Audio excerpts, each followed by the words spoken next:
ജീരകവും മുളകും കരിവേപ്പിലയും കൂടെ അരിച്ചെടുത്ത് കടുക് താളിച്ചെടുക്കാം നമ്മുടെ കറി.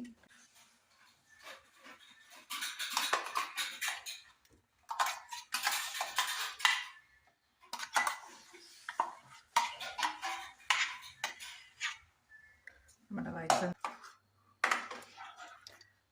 അരപ്പ് ചേർത്തിട്ട് അരച്ചെടുത്ത് 3 വിസിലടുപ്പിച്ചു.